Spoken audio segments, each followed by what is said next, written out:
Welcome to the DCTV News at Noon program. I'm Kelsey Kiesling. And I'm Kendra Cook. Dolores County Broadcasting Network is the producer of DCTV with support from the Southwest TV Translator Association.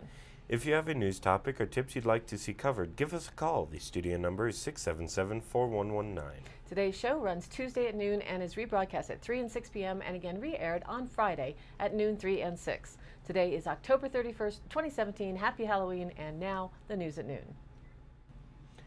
According to the Cortez Journal, Dennis Banks, who helped found the American Indian movement and engaged in sometimes violent uprisings against the U.S. government, including the armed occupation of Wounded Knee in 1973, died at age 80, his family announced Monday.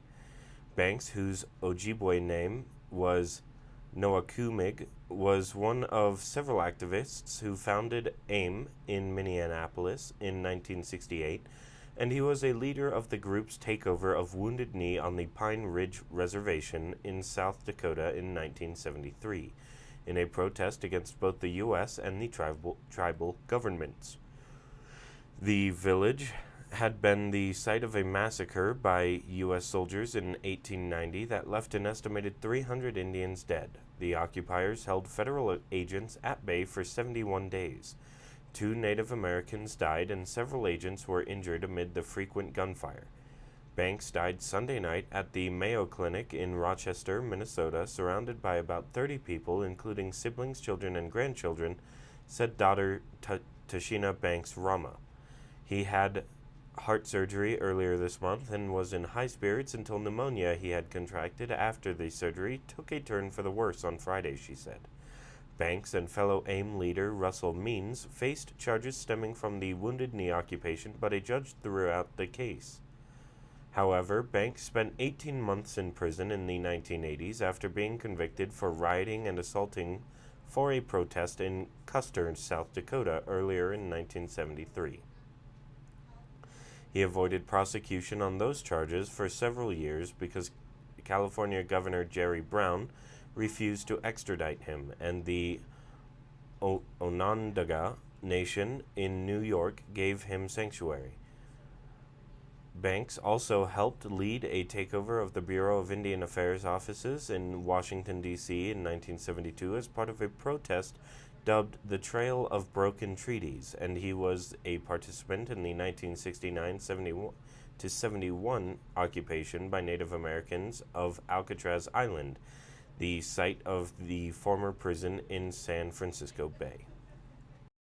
Reported from the Journal in Cortez, U.S. Representative Scott Tipton, Republican of Cortez, was brought up to speed on issues at Sage Hen and House Creek during a tour Friday with Montezuma County and San Juan National Forest Service officials.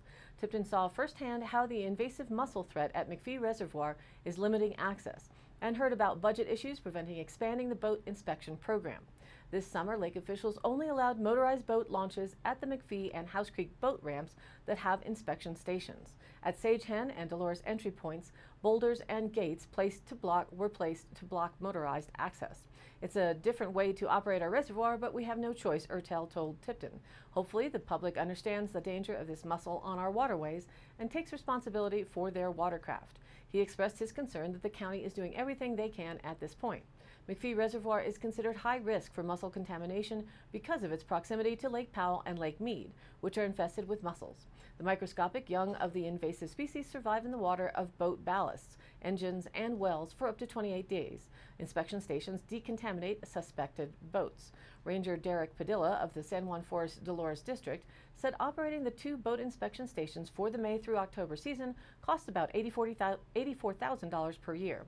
The cost is shared by the San Juan National Forest, Dolores Water Conservancy District, Bureau of Reclamation, and Colorado Parks and Wildlife. We would need to find additional sources of funding to expand the program we currently have, Padilla said. To install and operate a boat inspection station at Sage Hen is estimated to be $20,000 to $30,000. Padilla added that the state is considering increasing boat registration fees to help fund boat inspection programs. Also, the Dolores Ranger District is considering a fee to launch on McPhee as a way to provide long-term funding for the mussel prevention program. Ertel urged Tipton to pressure public land agencies for adequate funding. Quote, the federal government is the largest landowner in Montezuma County, and they need to be more responsible in how they fund it. Make the resources available so our land managers can do their job, he said. Tipton also was given an update on the county's plan to open up a motorized trail from Sagehen to Montrose that would connect with the Rimrocker Trail to Moab, Utah. The route would utilize a Western Area Power Administration maintenance road to connect from Sagehen to the road below the dam and Bradfield Bridge. From there, it would use existing roads winding up through Natarita and eventually connecting to Montrose. As this route is designed to go through Dolores County, the BOCC here out of Dove Creek would also want to be made a part of this process. Reported by the Cortez Journal, tribal leaders backed a House bill Wednesday that would give tribes the ability to control more of their land instead of having to get federal approval for virtually any use. The American Indian Empowerment Act would let tribes shift federally controlled trust lands to restricted fee lands, a move that could save millions of dollars that tribes now spend on burdensome regulation while restoring a level of tribal sovereignty. While they called the bill a step in the right direction, however, witnesses said they are concerned about ambiguities in the thin three-paged bill that could allow state or local governments to implement property taxes on tribal land, among other issues. But with slight changes, witnesses said at a hearing of House Natural Resources Subcommittee the bill would greatly benefit Indian country. Currently, Nez said even small tasks are laborious and expensive for tribes. He pointed to road repairs that the state can do in days in most of Arizona. He said bureaucracy was in part to blame for problems with electricity and water, which he said are not helped by the current requirement that we gain additional approvals from the Department of Interior for rights-of-way permits across our own lands. From the Journal and AP, a tribal court has cleared the way for gay couples to marry on an American Indian reservation in the Phoenix area after a 2-year legal battle that could have repercussions for Native Americans elsewhere. The court ruled that same-sex couples have a fundamental right to marry under the Constitution of the Ak-Chin community and the Indian Civil Rights Act of 1968. This decision made it clear that the tribal law was unconstitutional under tribal law and not just U.S. federal law, said attorney Sonia Martinez, who represented the same-sex couple in the lawsuit. I have no idea if other tribes are going to do the same thing, but I think at least this opens the door. Ak-Chin Indian Community Chairman Robert Miguel said he would not appeal the ruling. Today marks the conclusion of a lengthy but necessary legal exercise, one that respects the rights of tribal members and honors the sacred sovereignty and self-governance of the Ak-Chin Indian community, Miguel said. The court ruling said 4 other Arizona tribes recognize same-sex marriages, including the Salt River Pima Maricopa Indian community, the Fort McDowell Yavapai Nation, the Pascua Yaqui tribe, and the White Mountain Apache tribe. The Arizona Republic reported this. Cleo Pablo, who grew up on the Ak-Chin reservation south of the valley, filed the lawsuit. She and her longtime partner, Tara Roy Pablo, married shortly after the U.S. Supreme Court extended the right to marry to same-sex couples nationwide. While their marriage was recognized in Arizona, the certificate was meaningless on the reservation. Pablo said she never set out to be an activist, but just to get the same rights as any other married couple. You're taught growing up that you have to stand up for what's right, she said. I actually did it. The tribe is now in the process of reworking its laws and policies on marriage to comply with the ruling. Reported by the Cortez Journal, thanks to a new state grant, the Montezuma County Detention Center will be able to expand its education program for inmates next year. In fall 2015, the jail received a Colorado Justice Assistance Grant to provide classes for inmates and offer a path to a high school diploma while in jail. But since the grant ran out in September 2016, the jail has struggled to provide classes on the Montezuma County Sheriff's Office budget alone. Now, grant writer Cindy Ramsey said the grant has been renewed for 2018, meaning that the jail can offer a full education program again in January. The original $108,000 grant paid for a teacher to provide classes once a week for up to 5 groups of 6 inmates or mentees, as Ramsey said students in the program prefer to be called, which is the largest number of students who can fit into the jail classroom. It also paid for 5 TVs that could be used to stream educational videos throughout the week. Through the education program, mentees could take classes in everything from astronomy to parenting skills. When the grant money ran out, the weekly classes were reduced, and Ramsey said they were cut altogether for several months, leaving only the educational videos. When Ramsey found out this summer that the grant would be renewed, she expected to receive the money in October, but she said the Colorado Department of Justice delayed it until January. Once the grant does begin, she said, the jail will be able to pay a teacher for more hours every week, allowing her to spend more one-on-one time with each student. It will also be able to hire a case manager who can work with each mentee to plan for life after jail.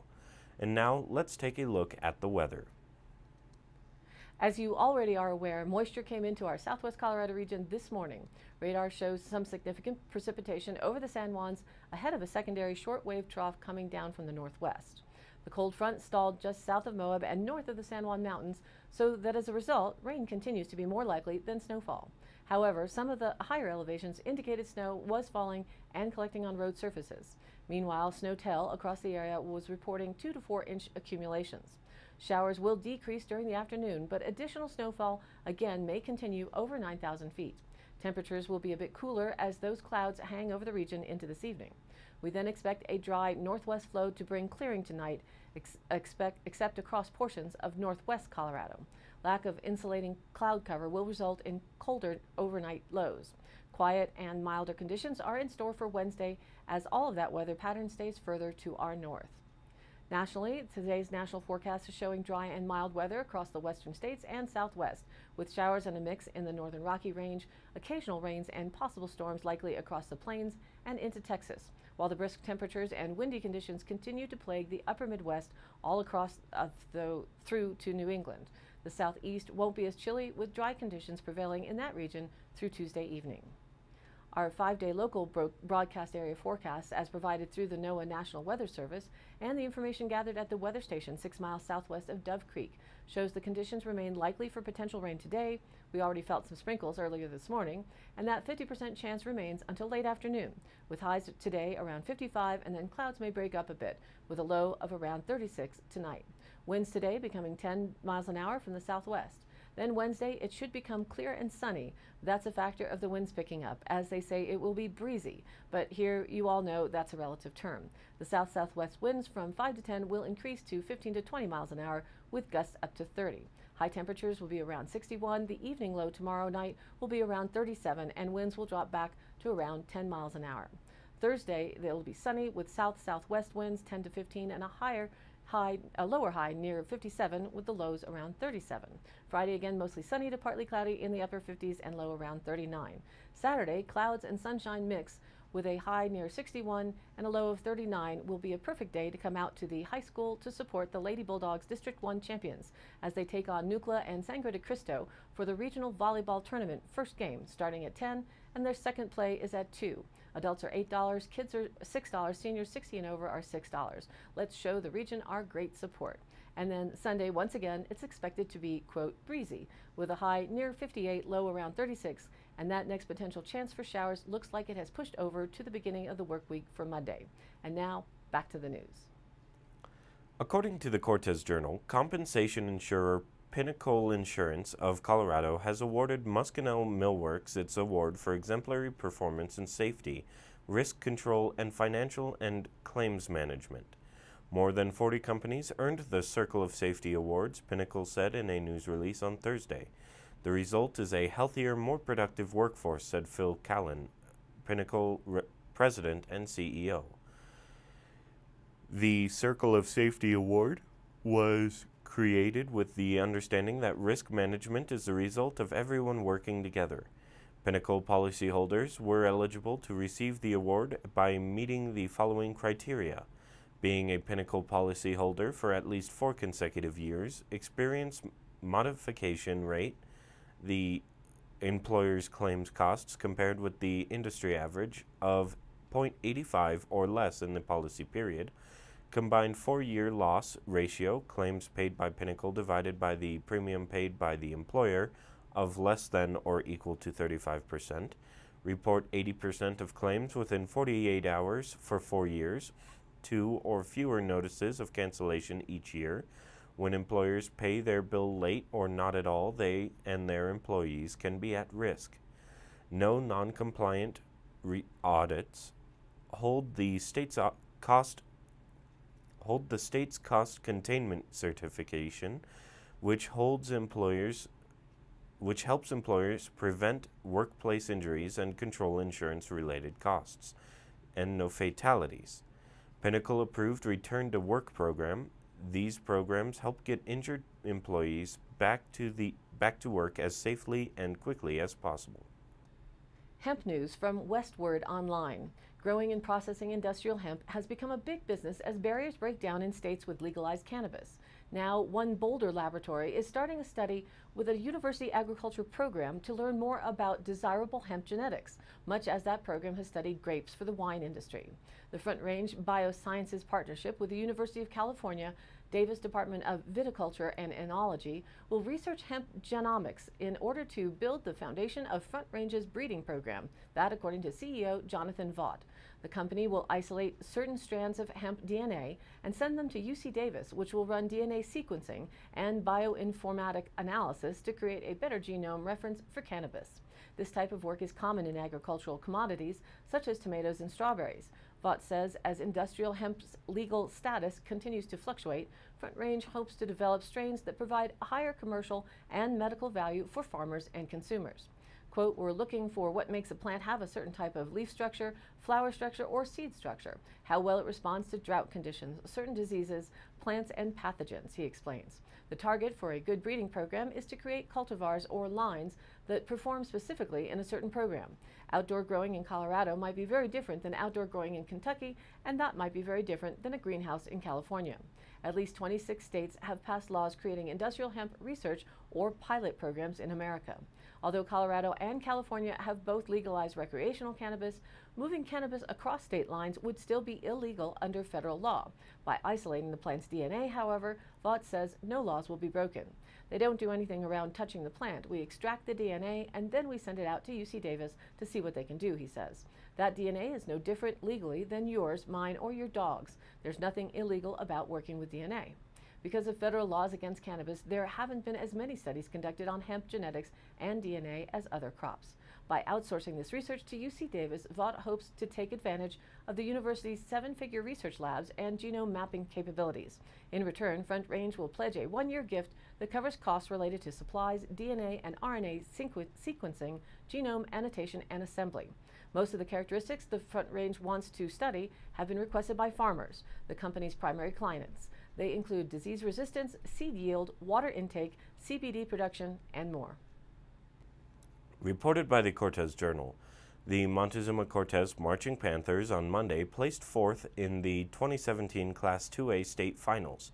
The Classical Academy won the competition with a score of 72.65, followed by De Evelyn High School at 72.30 and Englewood High School at 68.95.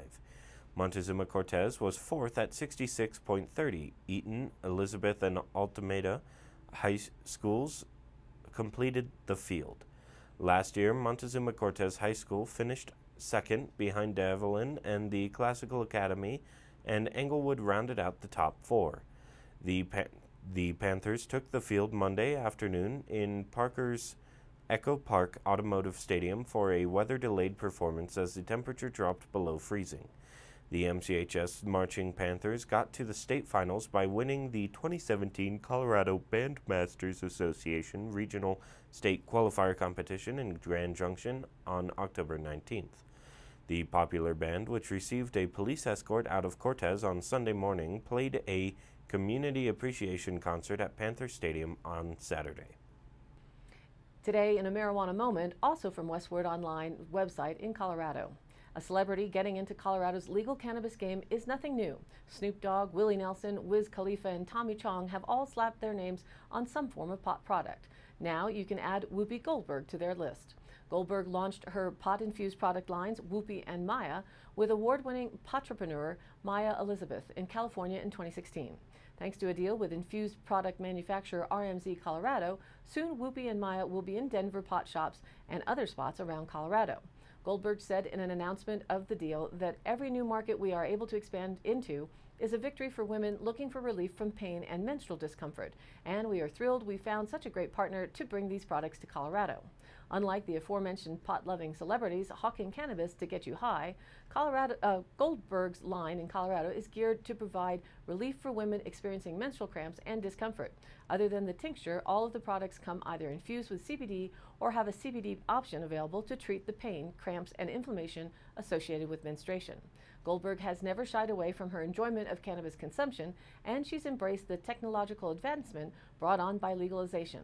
In a 2014 interview with The Cannabist, she said she'd moved on from smoking joints to treat her glaucoma-related headaches, switching to pre-filled hash oil vaporizers to control the dose. As her interest in legal cannabis grew, Goldberg contacted Elizabeth, who had already won multiple High Times Cannabis Cup Awards for her work with Edibles, a medical edibles brand she founded and funded in Northern California. Today's products from their joint venture are sold in over 300 dispensaries in California. They're expected to hit a limited number of dispensary shelves in Colorado on Wednesday, November 15th, mostly around the Denver area, and will be exclusive to those shops until 2018. Whoopi and Maya currently sell infused cacao tinctures, body balm, and bath soak, which are supplemented with ingredients like agave, raspberry leaf, motherwort, and jojoba oil to enhance the experience. To learn more about their products, go online to whoopiandmaya.com. And now for the Dolores County Sheriff's Roundup for the week of October 23rd through the 29th. Dispatch received a call regarding a subject unconscious in a residential alleyway. Upon arrival, the subject had left the area. It was later learned that the subject is living in town and was fine. A business reported a non-resident motorist potentially in the Dove Creek area that admitted to be drinking while driving. There was no reported vehicle description. Dispatch notified deputies as well as Colorado State Patrol and Cortez Dispatch to be on the lookout. A residential alarm was set in the West Fork area. It was discovered to be an accidental alarm set off by the housekeeping service. A Groundhog residence reported speeding, logging vehicles, and hunters traveling on the non-paved road. The resident was very concerned for the safety of other motorists as well as wear and tear on the roadway. All officers were notified and county officials were also made aware, as the complaint included the wishes that the road be paved for safety. A motorist traveling in an RV with their family reported a semi passing unsafely on a double yellow line, forcing them off the road. An officer made contact with the semi, and since the offense occurred outside the Dolores County jurisdiction, making a citation not possible, a warning was issued. A hunter reported 2 members of their party overdue in the Stoner Creek area. 1 member of the party walked out on their own during the initial call. The other hunter made contact stating that they got a bull and would be following shortly after. A county resident reported a late-night loud party with members of the party swearing at them. The resident also stated kids were present at the party and requested an officer to respond. That concludes today's roundup. Stay tuned for continued updates. Today's High Canyon Country happenings, Saturday, November 4th from 8:30 a.m. to 5 p.m. at the Norwood Livery and Blue Grouse Bakery. They're holding a grain school workshop. Learn about ancient and heritage grains and about expert techniques and hand-on skills to grow, mill, market, and bake with locally adapted grains. This is a unique opportunity to learn about the world of heritage grains. It costs $50 per person. Those scholarships are available. It's limited to 30 people, and to register, you want to call 327-4393 or go online to RockyMountainSeeds.org. This is a collaboration between Blue Grouse Bread, San Miguel Basin CSU Extension Office, Rocky Mountain Seed Alliance, and the FRESH Food Hub, made possible in part by a Paradox Community Trust grant. And tonight, Halloween, if you're still thinking about a place to have some fun, there's a Halloween party at Wild Edge Brewing in Cortez with Last Nickel playing from 6 to 9 p.m. with food, beer, music, and fun. Come on out dressed to impress. Prizes for top 3 costumes at the event. It also has a $5 cover fee to get in. And over in Mancos on November 1st, they're celebrating the Day of the Dead this year at Mancos Brewing Company. This will feature Wake Up Laughing. You all may know their album is well in the mixing process down in Austin, Texas at the moment, and they're still in the works of concluding their fundraiser. As for November 1st, here's the cherry on top. In dedication of their album fundraiser, the MBC graciously brewed a special release small batch beer to sell for the Day of the Dead until it's sold out. The cutthroat Belgian blonde is deliciously smooth with a sweet bite. Proceeds from the special release beer will be donated to their cause. They say, dress up if you want, paint your face, have fun, and get weird. The party will rock from 5 to 8 p.m. November 1st with no cover. And all of these happenings are posted on our DCTV News at Noon Facebook page, along with the YouTube replays, weather, and original stories and local posts. To share your event or information, contact us. It's dcbnnews@gmail.com or call the station 677-4119 and we'll be sure to get your news on air. Thanks for tuning in. News at Noon airs at noon, Monday through Wednesday, and then is rebroadcast at 3 and 6 p.m. and again re-aired Thursday, Friday, and Saturday in the same order at noon, 3, and 6. And be sure to check us out on Facebook. It's DCTV News at Noon. Please like us there and share it with a friend. For Kendra Cook with the DCTV and the News at Noon program out of Dove Creek, USA, I'm Kelsey Kiesling. Thanks for watching.